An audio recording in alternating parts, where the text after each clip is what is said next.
Welcome. In today's video, we'll explore the exciting world of online stock investing and why it's becoming so popular. So, what is online stock investing? It's a method of purchasing shares in companies using online platforms, simplifying the entire process. Investing online comes with many benefits, such as greater accessibility, lower costs, and real-time trading.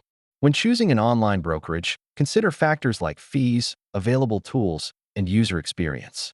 There are various types of online accounts, including standard brokerage accounts and retirement accounts, each serving different needs.